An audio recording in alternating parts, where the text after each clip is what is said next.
अध्याय 27 अध्याय 2147 चंद्रमा का गीत भाग 1। एक हल्की सी आवाज के साथ दियान ज्यूजी अखाड़े के फर्श पर उतरा। युद्ध का मैदान, जो पहले विनाश से तबाह हो चुका था, पहले से ही कैफरी की शक्ति से बहाल हो चुका था। आसमान में ऊपर एबिस नाइट कमांडर आलसी ढंग से तैर रहा था। उसका बूढ़ा आकार मुश्किल से हिल रहा था क्योंकि वह नीचे युद्ध के मैदान को देख रहा था। दियान ज्यूजी की नजरें उसके सामने खड़ी महिला से कभी नहीं हटी, जिसका चेहरा घूंघट से ढका हुआ था। उद्धरण चिन्ह, आज के बाद तुम मेरी हो जाओगी। यह विचार उसके मन में कौंध रहा था जब वह अपने सपनों की स्त्री को देख रहा था। पिछली मुठभेड़ में वह सिर्फ इसलिए हार गया था क्योंकि वह उसकी खूबसूरती से दंग रह गया था, एक ऐसी खूबसूरती जो इतनी अलौकिक थी कि उसने कुछ पल के लिए उसे हुआ कैली को भी भुला दिया था। एक ऐसी खूबसूरती जो इतनी अछूती, इतनी दिव्य थी कि उसे यह विश्वास हो गया था कि यह उसकी होनी चाहिए, वह उसकी होनी चाहिए। लेकिन इस बार वह नहीं डगमगाएगा। चाहे कुछ भी हो जाए, उसे जीतना ही होगा। एक परिवोई, क्या तुम तब से ठीक हो जब से हम आखिरी बार मिले थे? दियान ज्यूजी ने गर्मजोशी से मुस्कुराते हुए उसका अभिवादन किया। उसके स्वर में अभ्यासी विनम्रता थी, लेकिन कोई जवाब नहीं आया, केवल चुप्पी थी। फिर भी उसके चेहरे पर कोई भाव नहीं था। उसे इसकी उम्मीद थी। यह मेरे लिए सम्मान की बात है कि मैं फिर से फेरी वोई से लड़ूंगा, उसने अपनी बात जारी रखते हुए एक गंभीर मुस्कान के साथ उसकी ओर झुकते हुए कहा। लेकिन उस शांत मुखौटे के नीचे उसका हृदय अनियंत्रित उत्तेजना से भर गया। तुम मेरी हो जाओगी, तुम मेरी हो जाओगी। यह विचार उसके भीतर एक ज्वरग्रस्त जुनून की तरह दहाड़ रहा था, जिसने बाकी सब कुछ दबा दिया। जब उसने अपने पिता से इस मैच के लिए एबिसल सम्राट द्वारा दिए गए उस एक अनुरोध का उपयोग करने के लिए याचिका दायर की थी, तो उसे पूरी तरह से यकीन नहीं था कि उसकी योजना काम करेगी। लेकिन जब उसके पिता ने निजी तौर पर प्रिमोडियल फ्लेम क्रिस्टल की पेशकश करने के लिए सहमति व्यक्त की, जो लाखों वर्षों से उनके राज्य की सबसे गहरी तिजोरियों में संग्रहित एक अमूल्य खजाना है, तो लाइटलेस डिवाइन रीजेंट ने आखिरकार नरमी दिखाई। चाहे वह जीते या हारे, उनके राज्य को आदिम ज्वाला क्रिस्टल सौंपना होगा, इस अवसर को सुरक्षित करने के लिए एक बलिदान। हारना कोई विकल्प नहीं था। अब उसकी एकमात्र चिंता ये थी कि वह अपने सामने मौजूद इस सौंदर्य का आनंद कैसे लेगा, कैसे वह अपना समय लेगा, अपनी अपरिहार्य जीत के हर पल का आनंद लेगा। वे चित्र क्या थे? क्या वे मेरी यादें हैं? अखाड़े की दूसरी तरफ शेन वोई चुप रही। उसके विचारों ने दियान ज्यूजी के शब्दों को दबा दिया। लड़ाई अभी शुरू होनी थी, फिर भी उसका मन पहले उथल पुथल में था। बहुत समय से वह अपने अतीत पर सवाल उठा रही थी। उसमें कुछ अंतराल थे, कुछ टुकड़े गायब थे, यादें जो होनी चाहिए थी लेकिन नहीं थी। चाहे उसने कितनी भी बार उन्हें पकड़ने की कोशिश की, वे उसकी उंगलियों से रेत की तरह फिसल गईं। लेकिन अब कुछ बदल गया था। जब उसने मून डिवाइन सन को अपनी तकनीक का इस्तेमाल करते देखा, तो उसके अंदर कुछ गहराई से हलचल हुई, एक सहज ज्ञान, एक समझ जो उसे नहीं करनी चाहिए थी। उसने वह तकनीक पहले भी देखी थी। नहीं, उसने पहले भी इसका इस्तेमाल किया था। और तभी उसके मन की खंडित धुंध में एक आवाज गूंजी। अपनी वर्तमान शक्ति के साथ मैं इस दिव्य क्षेत्र को केवल 100 सांसों तक ही बनाए रख सकता हूँ। लेकिन ये पर्याप्त है, तुम्हें इस दुनिया में हमेशा के लिए दफनाने के लिए। शब्दों में वजन था, दृढ़ विश्वास था, लेकिन कोई क्रोध नहीं था, कोई घृणा नहीं थी। और फिर भी उसे लगा जैसे वे उसके अपने थे। मैं किससे बात कर रहा था?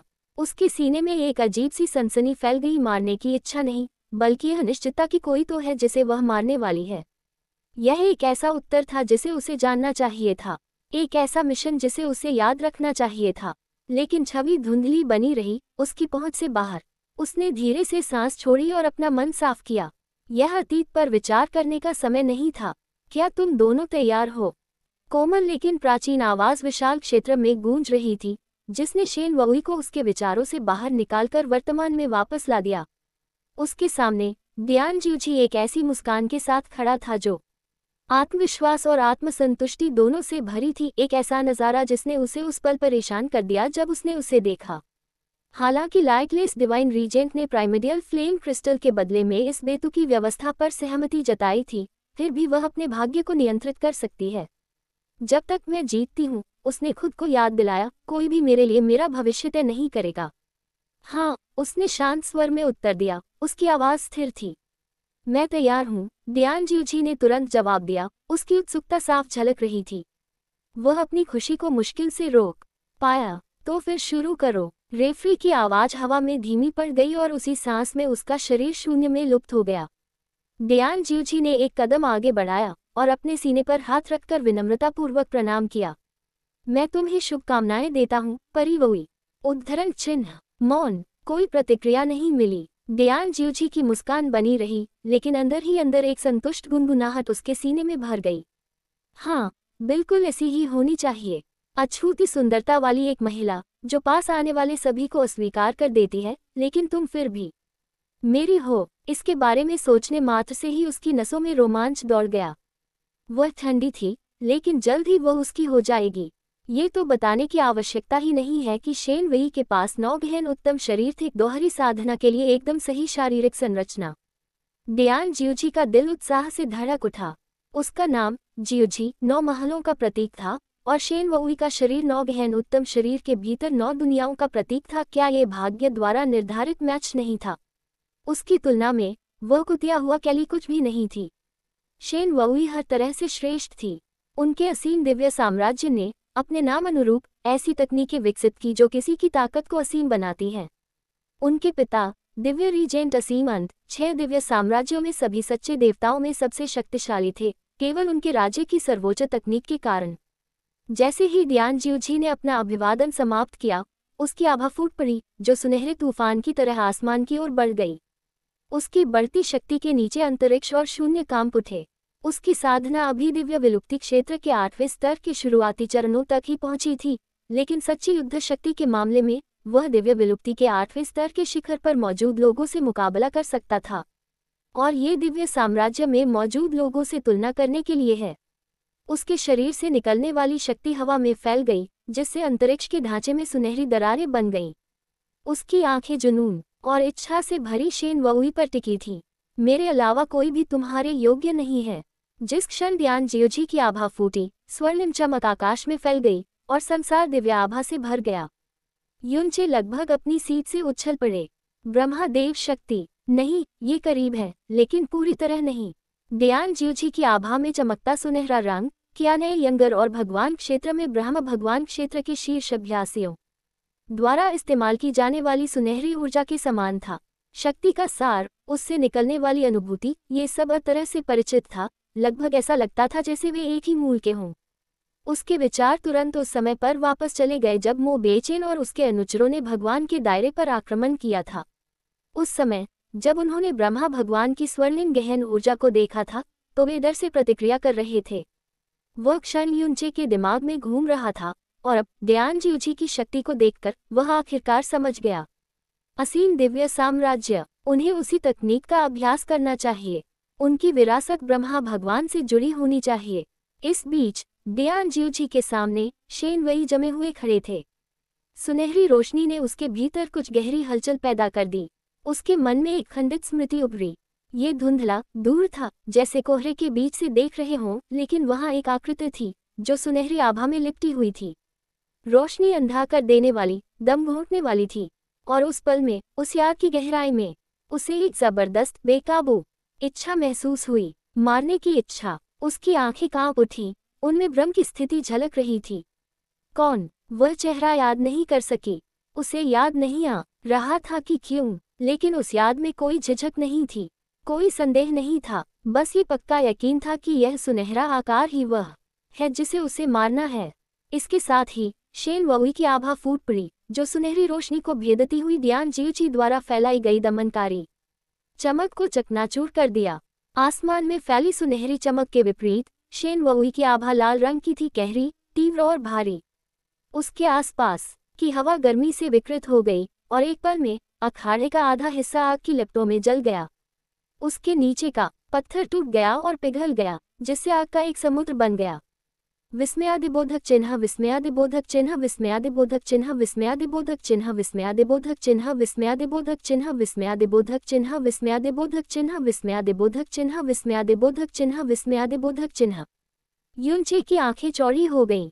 उसने ये लपटें पहले भी देखी थीं। यद्यपि इसकी तीव्रता उससे कहीं अधिक थी जिसका उसने पहले सामना किया था, फिर भी इसका सार स्पष्ट था। सिंदूरी पक्षी ज्वाला। वह धीरे से बुदबुदाया। उसके बगल में बैठे मेन कोमचान ने अपने बेटे की प्रतिक्रिया देखकर ठहाका लगाया। ओह, तुम्हारी आंखें बहुत तेज हैं, युअन, उसने एक जानकार मुस्कान के साथ कहा। उस समय अनंतरात्रि के आज की तरह बनने से पहले उनका दिव्य साम्राज्य कभी सिंदूरी ज्वाला दिव्य साम्राज्य के रूप में जाना जाता था। उनके राज्य में हर साधक दिव्य सिंदूरी पक्षी की दिव्य कलाओं की साधना करता था। हालांकि अफवाहें लंबे समय से चल रही हैं कि उच्च पुजारी लिंग जियान आत्मा परी का उनके वंश से संबंध है, लेकिन कभी भी कुछ भी पुष्टि नहीं हुई है। उन्होंने अपनी बात जारी रखने से पहले जोर से हंसते हुए कहा, चूंकि आप ही दिव्य पशु लिप्तों का अभ्यास करते हैं, इसलिए इसमें कोई आश्चर्य की बात नहीं है कि आपने इसे पहली नज़र में ही पहचान लिया। हाँ, जैसी कि मेरे बेटे से उम्मीद थी। यून चे की नज़र शेन वुई पर टिकी रही। तो अनंत रात्रि कभी सिंदूरी ज्वाला दिव्य साम्राज्य थी। इस रहस्योद्घाटन ने उसके मन में हलचल मचा दी। लेकिन मुद्दा यह नहीं था। यूनचे को जिस बात ने सचमुच चौंकाया वह ये थी कि ज़िया किंग्युए आग छोड़ने में सक्षम थी। वह किसी से भी बेहतर जानता था कि ज़िया किंग्युए को आइस फीनिक्स रक्त रेखा विरासत में मिली थी, जिसने उसे Ice Phoenix God Investiture Cannon को चलाने की क्षमता प्रदान की। आग और बर्फ एक ही शरीर में एक साथ नहीं रह सकते थे, कम से कम संघर्ष के बिना नहीं। अपने जैसे एलिमेंटल क्रिएशन गॉड वेन के बिना दोनों तत्वों की खेती करने का प्रयास केवल उसकी समग्र लड़ाकू शक्ति को कमजोर करेगा और उसकी गहन ऊर्जा के भीतर अस्थिरता पैदा करेगा। फिर भी जब उसने उस आभा पर ध्यान केंद्रित किया जो वह छोड़ रही थी, तो उसे लगा कि यह पूरी तरह से स्थिर थी। आंतरिक अस्वीकृति या असंतुलन का कोई संकेत नहीं था। उससे भी बढ़कर उसकी वर्मिलियन बर्ड लॉ की शुद्धता भयानक थी। उसका मन अतीत की ओर दौड़ गया। उसे याद आया कि जब गोल्डन क्रो ने उसके शरीर से फीनिक्स वंश को खत्म करना चाहा था, तो उसका मानना था कि एक मेजबान के भीतर दो दिव्य ज्वालाएं मौजूद नहीं हो सकती। लेकिन वह अलग था, एक विशेष अपवाद ज़िया क्विंग्यू नहीं था। इसका केवल एक ही संभावित स्पष्टीकरण था। यूनचे की मुठियां कसकर बंद हो गईं, उसके नाखून उसकी हथेलियों में गड़ गए। ज़िया किंग्युए की आइस फीनिक्स रक्त रेखा उसके शरीर से पूरी तरह से समाप्त हो गई होगी। ... और इसके बदले उसे वर्मिलियन बर्ड का खून दिया गया। अनंत रात्रि के सभी साधक आग के समुद्र की ओर देख रहे थे।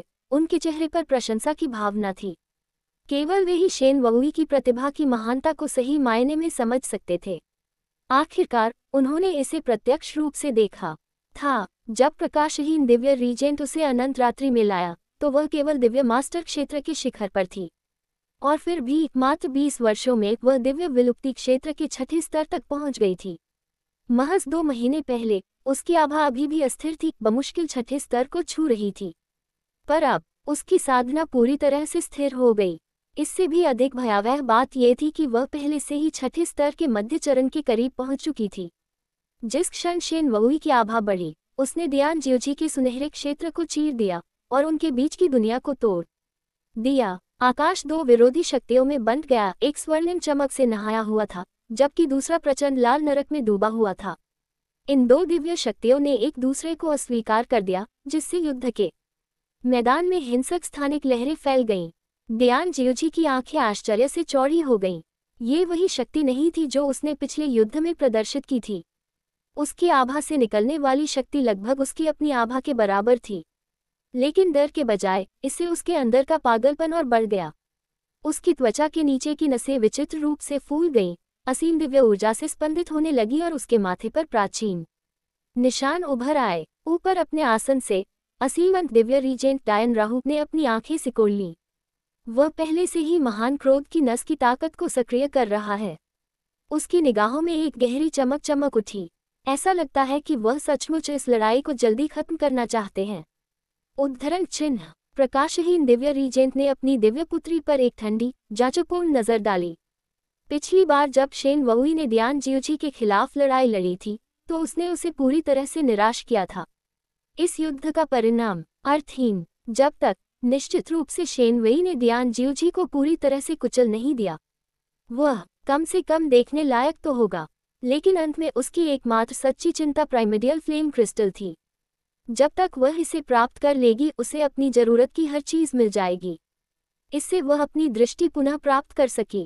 अब उसे संसार को समझने के लिए केवल दिव्य ज्ञान पर निर्भर नहीं रहना पड़ेगा। अनगिनत वर्षों में पहली बार वह फिर देखेगी। धमाका। दियान जियोजी अपनी जगह से गायब हो गया। उसकी सुनहरी आभा तूफान की तरह फूट पड़ी, हवा को चीरती हुई। पूरा युद्ध क्षेत्र उसके विस्फोटक वेग से कांप उठा। महान क्रोध की नस पहले से ही पूरी तरह सक्रिय हो चुकी थी। उसके शरीर में सुनहरे रंग की रुनियां फैल रही थी, जो शक्ति से धड़क रही थी। उसकी मांसपेशियां धीरे धीरे फूल रही थी। उसकी त्वचा पर सुनहरे रंग की दिव्य नक्काशी उसे दुनिया पर उतरते हुए युद्ध के देवता जैसा आभास दे रही थी। वह मजबूत है, लेकिन क्या? उसकी आंखें उत्साह से चमक उठी। वह मेरी है और मैं इस तथ्य को उसकी आत्मा में उकेर दूंगा। उद्धरण चिन्ह। जैसे ही वह अंतरिक्ष में तेजी से आगे बढ़ा, उसके पीछे एक भयानक ध्वनि विस्फोट हुआ। उसकी सुनहरी आकृति एक क्षण में शेन वुई के सामने आ गई। असीम राजा की दफन हथेली, एक सुनहरा हथेली का निशान जो पर्वत के समान विशाल था और जिस पर ब्रह्मा के दिव्य अक्षर अंकित थे, तेजी से हमारी ओर आ रहा था। शेन वुई की निगाहें शांत रहीं, लेकिन जैसे ही हाथ का जबरदस्त बल आया, वो प्रतिक्रिया करने के लिए मजबूर हो गई। उसकी कलाई के एक नाजुक झटके से लपटें भड़क उठी और लाल आग की एक रक्षात्मक दीवार बन गई। सिंदूरी आत्मा ज्वाला, आत्मा अवरोध। संघनित ज्वालाओं का एक गुंबद उसके चारों ओर घिरा हुआ था, जो प्रचंड दिव्य ऊर्जा से प्रज्वलित हो रहा था। बूम! सुनहरा ताड़ का पत्ता लाल रंग की दीवार से टकराया, जिससे युद्ध के मैदान में सदमे की लहरें फैल गईं। हवा और अंतरिक्ष बिखर गए। ये झड़प केवल कुछ क्षण तक चली। दरार, इससे पहले कि अवरोध पर दरारें फैल जाएं। विस्मयादिबोधक चिन्ह, विस्मयादिबोधक चिन्ह, विस्मयादिबोधक चिन्ह, विस्मयादिबोधक चिन्ह, विस्मयादिबोधक चिन्ह, विस्मयादिबोधक चिन्ह, विस्मयादिबोधक चिन्ह, विस्मयादिबोधक चिन्ह, विस्मयादिबोधक चिन्ह, विस्मयादिबोधक चिन्ह, विस्मयादिबोधक चिन्ह, विस्मयादिबोधक चिन्ह। शेन वई को अचानक एहसास हुआ, जिस क्षण उसका हमला हुआ, उसने न केवल उसकी लपटों को मारा बल्कि वह उनमें घुस गया और उनकी नींव को ही तोड़ दिया। Crack, dot, boom! उसका अवरोध ढह गया। बहुत कमजोर, दियान जियोजी ने व्यंग्यपूर्वक कहा। जब वह आगे बढ़ा, उसकी मुट्ठी आगे बढ़ी, जो स्वर्णिम प्रकाश में लिपटी हुई थी तथा दैवीय दमन का भार उठा रही थी। टकराना, उसका वार सीधे शेन वई के कंधे पर लगा, जिससे वह पीछे की ओर फिसल गई और उसके पैर जमीन में गड्ढे खोदने लगे। उसके होठों के कोने से खून की एक छोटी सी धार बह निकली। पहली बार युनचे ने वास्तव में महान क्रोध की नस की भयानक शक्ति देखी। भले ही ये केवल एक नस थी और ग्रेट रेज का पूरा शरीर नहीं था, लेकिन इसने दियान जियोजी को जो ताकत दी, वह लगभग लेवल 9 दिव्य विलुप्ति क्षेत्र विशेषज्ञ के बराबर थी। हालांकि यह उसकी ईश्वर राख अवस्था से कम है, फिर भी यह कोई ऐसा व्यक्ति नहीं है जिसके खिलाफ वर्तमान ज़िया किंग्युए लड़ सके। युनचे की उंगलियां मुट्ठियों में बंध गईं, उसके नाखून उसकी हथेली में गहरे धंस गए। वह देख रहा था। उसका शरीर तनावग्रस्त हो गया, उसका दिल उसकी छाती में धड़क रहा था। किंगुए बहुत शक्तिशाली थी, बहुत भयानक रूप से, लेकिन फिर भी उसकी साधना और युद्ध शक्ति अंत में दियान जियोजी की तुलना में कम थी। और इस लड़ाई में परिणाम, हारने की कीमत। युद्ध के मैदान के ऊपर दियान जियोजी मदरा रहा था। उसकी सुनहरी आभा एक अमित जंगल की आग की तरह दहाड़ रही थी। उसके शरीर में दिव्य शक्ति उसकी बढ़ती शक्ति के साथ लय में धड़क रही थी। बस हार मान लो, परी वुई, उसने व्यंग्य किया। उसका स्वर अहंकार से भरा हुआ था। मैं तुम्हें चोट नहीं पहुंचाना चाहता। उसके सामने शेन वुई ने अपने होठों से खून पोंछा और धीरे से अपना सिर उठाया। धमाका, वह पुनः आगे बढ़ा। उसकी स्वर्णिम दिव्य आभा चमक उठी। उसकी हथेली एक बार फिर चमक उठी। दबाओ। शेन वुई के ठीक ऊपर एक विशाल सुनहरा निशान बन गया, जिसका भार नीचे की ओर इस प्रकार दबा रहा था मानो पूरा आकाश उसे कुचलने वाला हो। इस दमन के कारण हवा विकृत हो गई। शेन वई के चारों ओर गुरुत्वाकर्षण 4 गुना बढ़ गया और उसकी गतिविधियां सुस्त हो गईं। हम्फ! एक तेज सांस छोड़ते हुए उसने अपनी आस्तीन ऊपर उठाई। लाल लपटों की एक चिंगारी बाहर की ओर निकली, जिससे वह समय रहते पीछे की ओर झुक गई और सीधा प्रभाव से बच गई। बूम! स्वर्ण मुहर धरती पर गिर पड़ी, जिससे अखाड़ा 2 हिस्सों में बंट गया तथा युद्ध क्षेत्र में दरारें पड़ गईं। लेकिन भले ही वह चकमा दे चुकी थी, दियान जियोजी का आकार पहले से ही उसके ऊपर था। उसका पैर एक दिव्य हथौड़े की तरह नीचे आया, जो अजय स्वर्णिम शक्ति से लदा हुआ था। शेन वुई को अपनी बाहें मोड़ने का भी समय नहीं मिला था। टकराना, उसकी लात सीधे उसके अग्रबाहु पर लगी और उसका पूरा शरीर नीचे की ओर उछलकर अखाड़े के फर्श पर जा गिरा। टक्कर के कारण एक गड्ढा बन गया।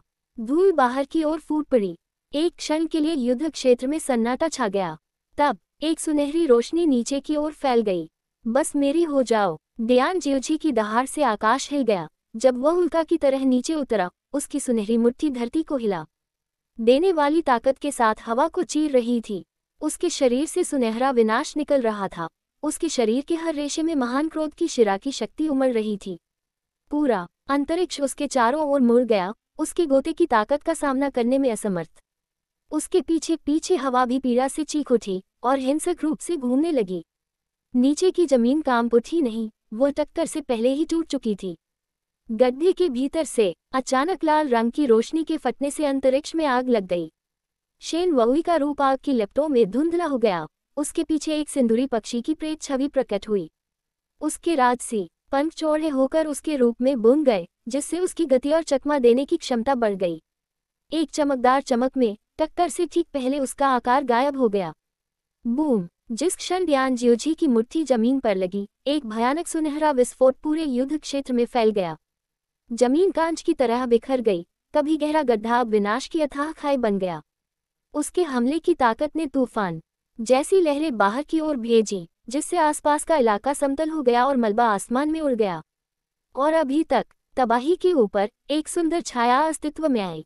शेन वुई पुनः आकाश में प्रकट हुई थी। उसके लंबे लाल वस्त्र नीचे हुए विनाश के प्रभाव को दर्शाते हुए बह रहे थे।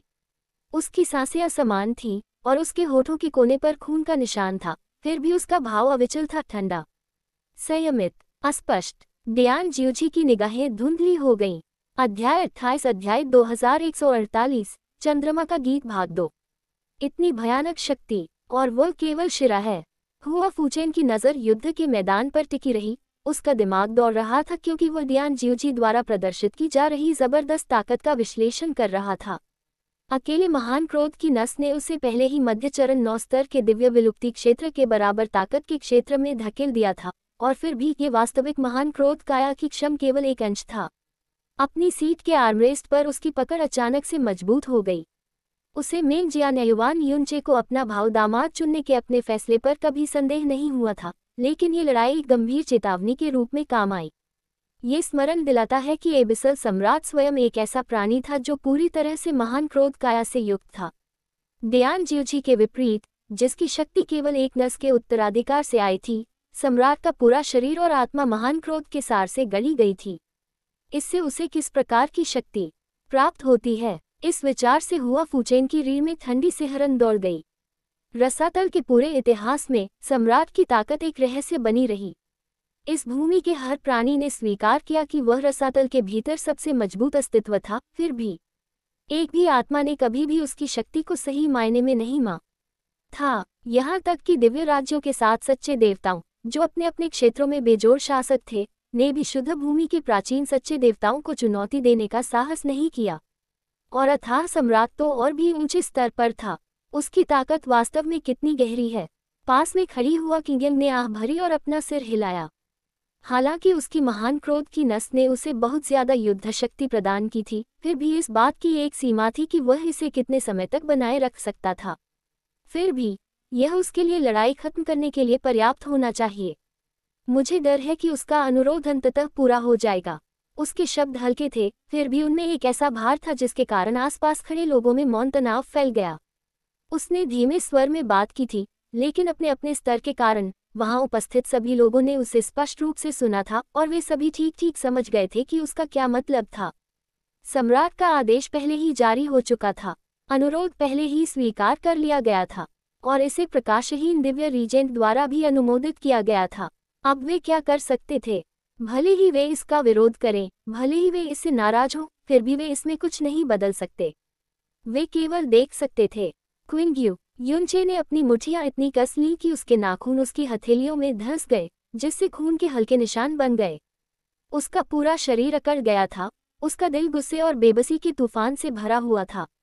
उसकी सहज प्रवृत्ति उसे युद्ध के मैदान में घुसने, हस्तक्षेप करने, इस पागलपन को रोकने के लिए चिल्ला रही थी। फिर भी वह जानता था कि वह ऐसा नहीं कर सकता।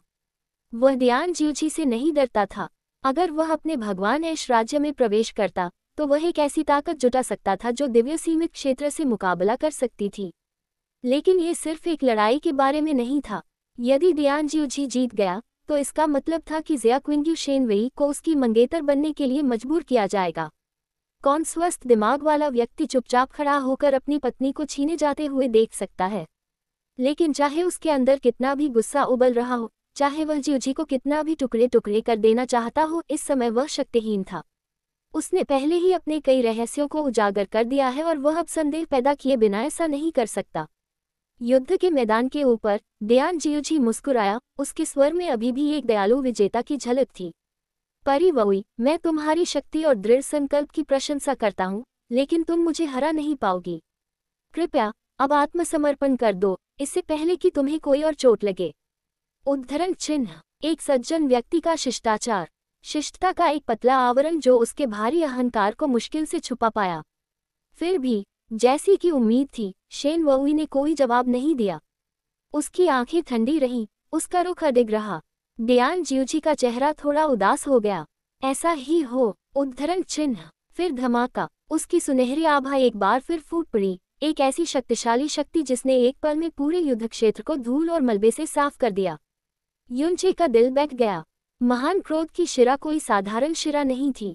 यह उसी चीज का एक अंश था जिसने कभी एबिसल सम्राट को एक अद्वितीय प्राणी बनाया था। दियान जियोजी के अधूरे रूप में भी इसने उसे उसकी साधना के स्तर से कहीं ज्यादा शक्ति प्रदान की। स्वर्णिम आभा एक दिव्य तूफान की तरह उमड़ पड़ी, जिसने युद्ध के मैदान को रोशन कर दिया तथा अपनी शक्ति के नीचे सब कुछ डुबो दिया। इसके विपरीत शेन वोई की ज्वाला अंतहीन वर्षा के नीचे पानी की एक बूंद की तरह लग रही थी। दियान जियोजी की शक्ति की जबरदस्त सुनहरी रोशनी शेन वोई पर एक दिव्य आदेश की तरह बरस रही थी, एक ऐसी शक्ति जो इतनी दम घूंट रही थी कि उसके फेफड़ों में हवा भी भारी लग रही थी। फिर भी उसकी नज़र हमेशा की तरह ठंडी और दृढ़ थी। पीछे हटने के बजाय उसने अपना हाथ उठाया और उसी क्षण उसकी मुट्ठी में एक तलवार प्रकट हुई। जिस क्षण इसकी अलौकिक अर्धचंद्राकार तलवार चमककर अस्तित्व में आई, चंद्र और तारा दिव्य साम्राज्य के सभी सदस्यों में एक स्पष्ट प्रतिक्रिया फैल गई। क्या कई बुजुर्गों ने अपनी भौहें सिकोड़ ली, क्योंकि उन्हें उस हथियार में कुछ अजीब सी परिचित सी बात महसूस हुई। लेकिन किसी की भी प्रतिक्रिया चंद्र दिव्य रीजेंट जितनी तीव्र नहीं थी। उद्धरण चिन्ह विस्मयादिबोधक चिन्ह विस्मयादिबोधक चिन्ह विस्मयादिबोधक चिन्ह विस्मयादिबोधक चिन्ह विस्मयादिबोधक चिन्ह विस्मयादिबोधक चिन्ह विस्मयादिबोधक चिन्ह उद्धरण चिन्ह। उसकी आंखें चौड़ी हो गईं, उनमें पहचान की एक स्पष्ट झलक चमक उठी। वो तलवार, इसकी आभा हमारे पूर्वजों के पवित्र हथियार के समान क्यों लगती है? तेजी से मुड़कर उसने स्टार डिवाइन रीजेंट की ओर देखा तो पाया कि उसका प्रतिरूप पहले से ही उसकी ओर देख रहा था। उनकी निगाहें एक दूसरे से टकरा गईं, फिर भी किसी के पास कोई जवाब नहीं था, केवल आपसी उलझन। युद्ध के मैदान में शेन वोई की पकड़ मूठ के चारों ओर मजबूत हो गई। वह इस हथियार का नाम कभी नहीं जानती थी। यह उसके लिए नामहीन था, ठीक वैसे ही जैसे अनंत रात्रि द्वारा उसे खोजे जाने से पहले वह नामहीन थी। तो ये सही लगा, लेकिन जब उसने इसे चलाया, जब उसे खोजा गया तो उसके पास यही एकमात्र चीज थी, उसके अतीत का एकमात्र अवशेष। और फिर भी हर बार जब वह उसे बुलाती थी, हर बार जब वह उसमें अपनी शक्ति भरती थी, तो कुछ और होता था। उसकी आत्मा की गहराई में एक फुसफुसाहट, एक भावना, एक दुख इतना गहरा, इतना दूर, फिर भी ब्लेड से इतना घनिष्ठ रूप से जुड़ा हुआ कि वह लगभग जीवित लगता था। मानो तलवार स्वयं दुखी हो, मानो वह उसे कुछ बताने की कोशिश कर रहा हो, मानो वह इस तरह से इस्तेमाल नहीं करना चाहता था, फिर भी उसने इसकी अनुमति दी। शेन वई की उंगलियां मूठ के चारों ओर मुड़ी हुई थी, उसकी पकड़ स्थिर थी। तुम ही मेरा एकमात्र अतीत हो। उसकी आवाज खामोश थी, केवल उसके मन में ही बोलती थी। चाहे तुम मेरा अनुसरण करना चाहो या नहीं, मेरे पास तुम्हें नियंत्रित करने के अलावा कोई विकल्प नहीं है। जिस क्षण यह विचार गुजरा, ब्लेड के भीतर एक कोमल किंतु अगोचर प्रतिध्वनि गूंजी, मानो उसने उसके दृढ़ संकल्प को स्वीकार कर लिया हो। और फिर उसकी लाल लपटें एक बार फिर भड़क उठी। गोल्डन क्रो, फीनिक्स और वर्मिलियन बर्ड, हर कोई ज्वाला का दिव्य जानवर था, फिर भी उनकी आग बहुत अलग अलग प्रकृति से जलती थी। हालांकि सभी में विनाश और शुद्धिकरण की शक्ति थी, लेकिन उनकी लपटों का सार उतना ही अलग था जितना कि वे दिव्य प्राणी स्वयं थे। गोल्डन क्रो फ्लेम अनियंत्रित क्रूरता का प्रतीक था, एक ऐसी आग जो हिंसक अराजकता के साथ जलती थी, जो अपने रास्ते में आने वाली हर चीज को एक अतृप्त भूख से भस्म कर देती थी। ये कच्ची, विनाशकारी और पूरी तरह से निर्दयी थी, जो न केवल शरीर को बल्कि जिस चीज को छूती थी उसके सार को भी जला देती थी। इसके विपरीत फीनिक्स फ्लेम संतुलन और लचीलेपन की आग थी। हालांकि यह गोल्डन क्रो की लपटों के विनाश से मेल नहीं खाती थी, फिर भी यह एक ऐसी ताकत थी जिससे डरना चाहिए था। विनाशकारी और पुनर्स्थापनात्मक दोनों, इसमें पुनर्जन्म की शक्ति थी जो इसे चलाने वालों को मृत्यु के कगार से भी फिर से जीवित होने और जीवित रहने की अनुमति देती थी। और फिर वर्मिलियन बड फ्लेम थी। अन्य दो के विपरीत, यह अग्नि केवल विनाश की शक्ति नहीं थी, बल्कि न्याय और शुद्धिकरण की भी थी। यह अपने भीतर मुक्ति की ज्वाला लेकर चलती थी, एक दिव्य शक्ति जिसने बुराई को जला दिया और दुनिया में व्यवस्था बहाल कर दी। फीनिक्स और गोल्डन क्रो की लपटों के विपरीत, जो अंधाधुंध तरीके से जलती थी, वर्मिलियन बड फ्लेम ने उन लोगों को नुकसान नहीं पहुंचाया जिनके दिल शुद्ध थे। दयालु और सद्गुणी लोगों के लिए यह एक सौम्य गर्मी थी, लेकिन जिनकी आत्माएं द्वेष से दूषित थीं, उनके लिए यह एक अपरिहार्य नरक था जो उन्हें शून्य में बदल देता था। इसने केवल विनाश ही नहीं किया, इसने न्याय किया। चीख! हवा कांप उठी जब शेन वहुई के पीछे एक काल्पनिक सिंदूरी पक्षी प्रकट हुआ, जिसके विशाल पंख युद्ध के मैदान में एक दिव्य शगुन की तरह फैले हुए थे। उसके शरीर को घेरने वाली लपटें जीवन में गर्जना करने लगी, इतनी तीव्रता से जल रही थी कि ऐसा लग रहा था कि अंधेरे के अस्तित्व को ही नकार दिया गया हो। फिर भी उसकी मुट्ठी में तलवार की पवित्र गुनगुनाहट के भीतर कुछ और था, दुख। ऐसा लग रहा था जैसे ब्लेड खुद ही शोक पूर्ण विराम मना रहा था। जिस तरह से उसे चलाया जा रहा था, किसी खोई हुई चीज का विलाप फुसफुसा रहा था। लेकिन उसके मौन विरोध के बावजूद वर्मिलियन बर्ड की लौ हथियार के माध्यम से बढ़ गई, इसे सोने और लाल रंग के नरक में ढक दिया जो अंतरिक्ष में ही घूम गया। अपनी कलाई के एक झटके से वह आगे की ओर झुकी और दिव्य अग्नि की चकाचौंध करने वाली चाप हवा को चीरती हुई, वास्तविकता को विकृत करती हुई, भयावह गति के साथ डियान जियोजी की ओर बढ़ी। फिर भी डियान जियोजी ने केवल उपहास किया। पूर्ण शक्ति के सामने तुच्छ चालें कुछ भी मायने नहीं रखती। उद्धरण चिन्ह। उसकी सुनहरी आभा चमक उठी, उसने अपने चारों ओर के स्थान को विकृत कर दिया जब उसने एक हाथ बढ़ाया। एक सहज पकड़ के साथ एक अलौकिक सुनहरा हाथ हवा में प्रकट हुआ, जो उसकी हरकत को प्रतिबिंबित कर रहा था। ये प्रेत जैसी संरचना, जो उसके महान क्रोध की नस की शक्ति से बनी थी, एक दमनकारी उपस्थिति को प्रकट करती थी।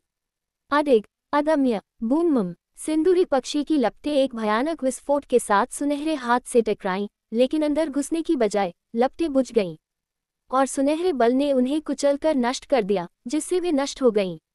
दर्शकों में अत्यंत तीव्र ध्वनि उत्पन्न हो गई। वह तो उसकी सुरक्षा भी नहीं भेद सकी।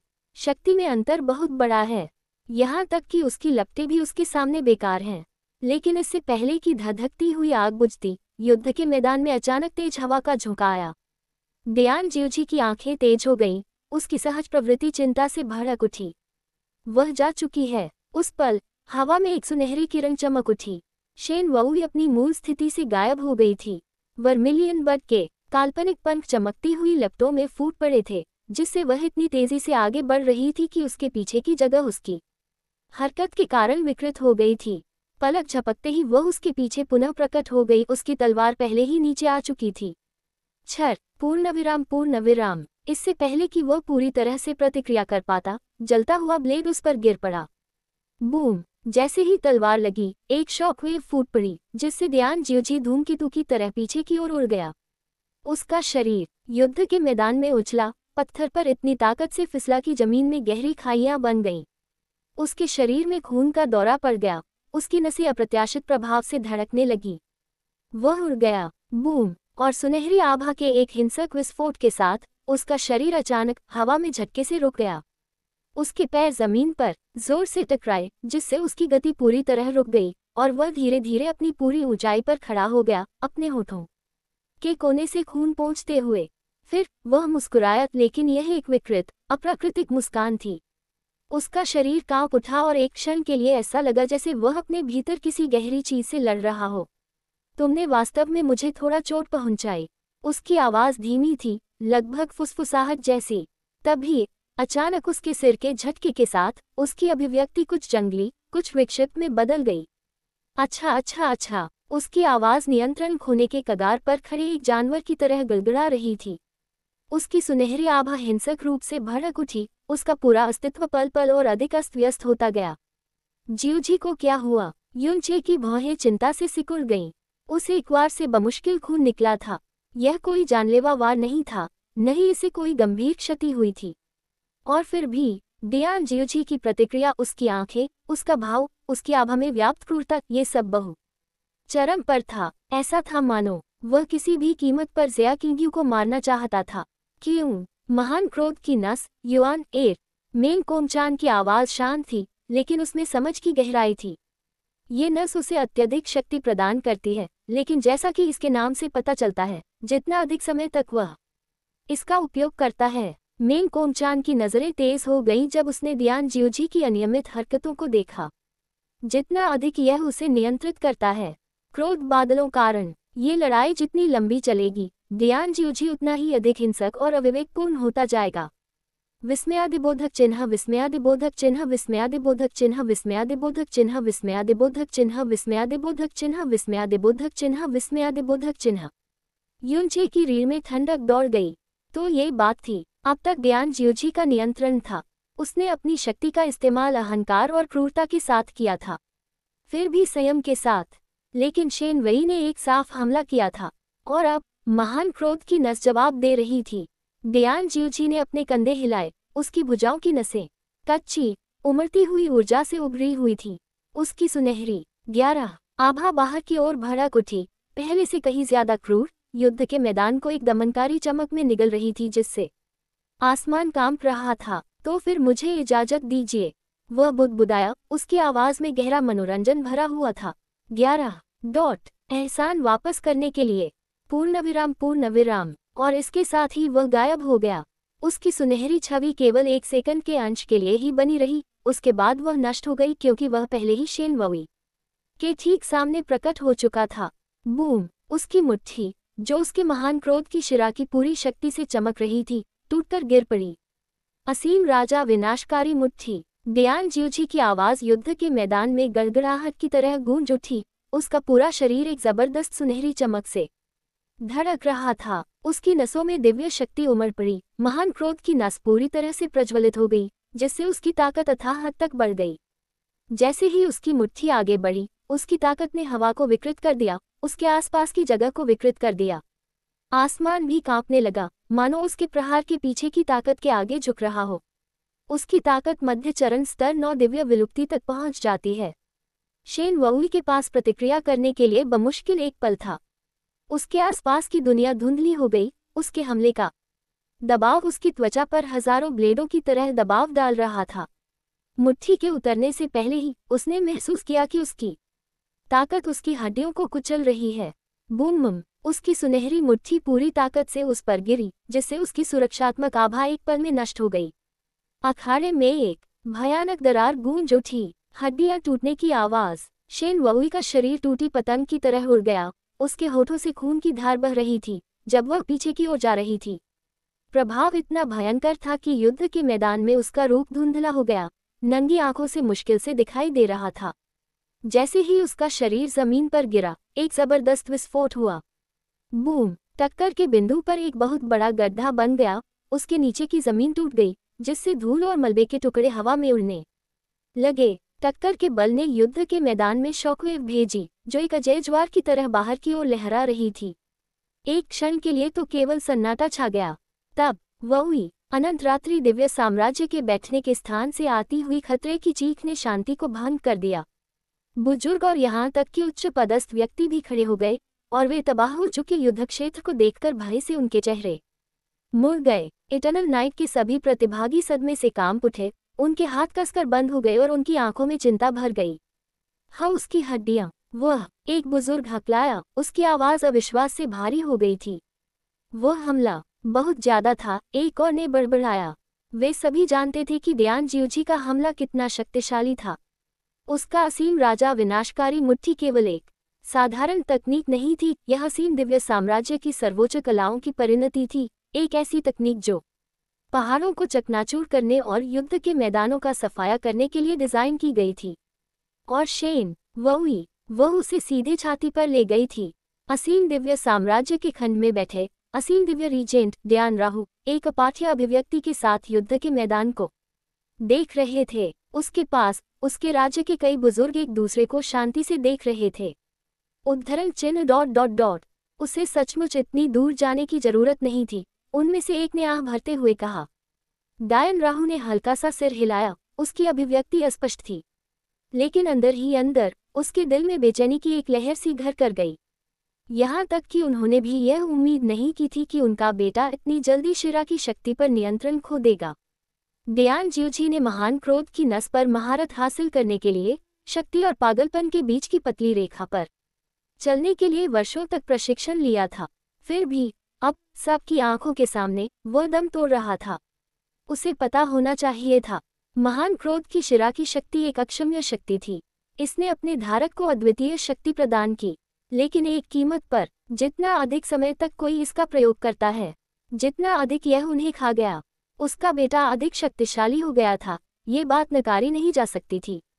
लेकिन क्या वह सचमुच भूल गया था? ये शेन वुई को मारने के लिए लड़ाई नहीं थी, यह उसे अपनी मंगेतर के रूप में पाने की लड़ाई थी। यदि वह स्वयं को शिरा के प्रभाव में खो देता, तब कोई विजय नहीं होगी, केवल विनाश। ड्रीमवीवर दिव्य साम्राज्य के बैठने के स्थान पर युनचे का पूरा शरीर अकड़ गया। उसकी उंगलियां हथेली में धंसी हुई थी और नाखून त्वचा में चुभ रहे थे। उसकी सांसें तेज हो गईं, छाती क्रोध से ऐसी जकड़ गई कि फटने का खतरा पैदा हो गया। युद्ध के मैदान में न जाने के लिए उसे अपनी पूरी इच्छा शक्ति लगानी पड़ी। यद्यपि वह पहले से ही दियान ज्यूजी की असीम शक्ति को जानता था, लेकिन उसे प्रत्यक्ष देखना उसके लिए बिल्कुल अलग अनुभव था। हमले की ताकत, उससे हुई तबाही, ये सब भयानक था। और सबसे बुरी बात, शेन वई उसकी किंग्यू थी। वह उसकी पत्नी है। वह शायद यह नहीं जानता था कि वह अब शेन वुई क्यों बन गई थी, लेकिन इससे कोई फर्क नहीं पड़ता था। यह विचार कि उसे दियान ज्यूजी के साथ सगाई करने के लिए मजबूर किया जा रहा है, एक ऐसे व्यक्ति के साथ जो उसे एक ट्रॉफी से अधिक कुछ नहीं समझता था, युनचे का खून खौलाने के लिए पर्याप्त था। लेकिन अपने पूरे गुस्से के बावजूद वह जानता था कि वह हस्तक्षेप नहीं कर सकता। बहुत ऊपर बैठे हुए रसातल सम्राट चुपचाप युद्ध के मैदान को देख रहे थे। उनके चेहरे पर जो दृश्य उभर रहा था, उसे पर पाना कठिन था। उनकी अंगुलियां सिंहासन के हत्थे पर हल्के से थपथपा रही थीं, प्रत्येक मापी हुई धड़कन चिंतन की एक शांत लय उत्पन्न कर रही थी। उसके बगल में महायाजक शांत रहे, उनकी दिव्य इंद्रियां युद्ध पर केंद्रित थीं। हालांकि उन्होंने अपनी आंखें थोड़ी सी सिका। अखाड़े के मैदान में शेन वुई, जो कभी संतुलित और सुंदर थी, अब बुरी तरह से घायल और खून से लथपथ थी। उसके एक बार के साफ सुथरे वस्त्र फट गए थे और लाल रंग में भीग गए थे। उसकी सांस उखड़ रही थी। वह उस हमले से लगभग बेहोश हो गई थी। कुछ ही देर की बातचीत में शेन वुई पहले ही नीचे गिर चुकी थी। दूसरी तरफ दियान ज्यूजी खड़ा था। उसकी सुनहरी आभा अभी भी चमक रही थी। उसकी छाती भारी सांसों के साथ ऊपर नीचे हो रही थी। जीत की उसकी क्रूर मुस्कान मुश्किल से ही थम पा रही थी, मानो उसने अपना पुरस्कार पहले ही ले लिया।